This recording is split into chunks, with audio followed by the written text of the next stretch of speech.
clean house, but I also want to just be able to like hang out and goof off. I want to be frugal, but I also want to join a gym. So there are two values that are both values. It's not like one is frivolous and one is important. They're both valuable. And this is the strategy of clarity. And this was one of the 21 strategies, this is one of the strategies that was the hardest for me to understand.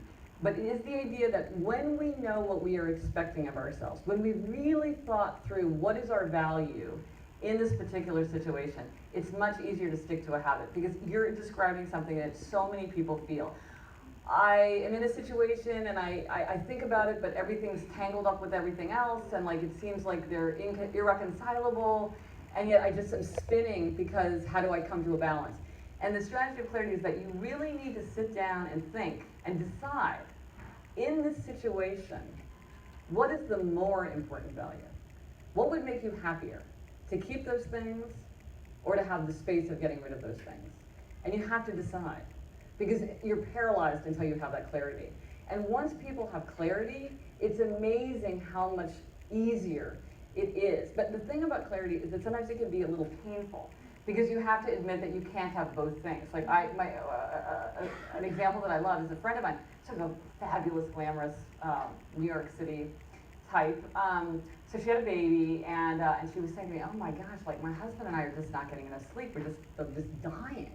And I was like, "Okay, well, take me through it," because I am this habits bully. And it turned out that like at about 11 p.m. or midnight every night, she and her husband would go into their library and like eat olives and talk about their day. Like it sounded like perfectly lovely, right? And I said, "That sounds perfectly lovely."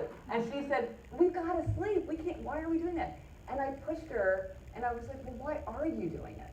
And it turned out she didn't want to give up her idea of herself as like this urban, midnight conversation kind of person. So her identity had to change. Her sense of herself had to change. So like with books, like I used to have a sense of myself as like, I keep every book I ever read, well, I had to let go of that because you can't do that in New York City and a New York City apartment. But so the strategy of clarity, because you're exactly right, these competing values come up, and they are irreconcilable sometimes, and one has to give way to the other. But when you really think about it, sometimes you see a way. Working with a trainer, having a boss that gives you deadlines, and again, this is where I think it's important for people managing obligers to understand that they might need deadlines and supervision. I have a friend who's a writer. This is something that comes up a lot with writers, who went to her editor and said, "I'm a terrible procrastinator. I will write the whole book in a week if you let me.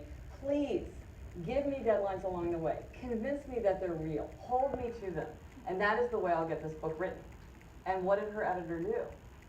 Out of a false sense of being like a wonderful supportive editor, he said, No, you're so brilliant. I know if you just take your time, you're going to do a great job. You just get it to me when you get it to me.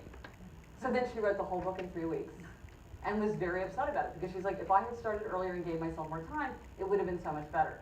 And so again, it's like this idea, if people need accountability and supervision and deadlines and oversight, you want to help them get it. In the healthcare, you can't, for some people you can just say like, hey, you really need to take this medication every day. I'm an upholder, I'll be like, okay, fine. It's not a big deal for me. But an obliger might need to have a sense someone's watching, somebody's looking. Maybe that's a spouse, maybe that's a healthcare professional, maybe it's an some obligers respond to like automatic messages, some don't. Obligers respond very differently to different accountability systems. So again, you have to think about yourself and what is losing money going to be something that's going to hold you accountable? Is it disappointing a person? Is it, there's a lot of things, but just to make sure you have that accountability.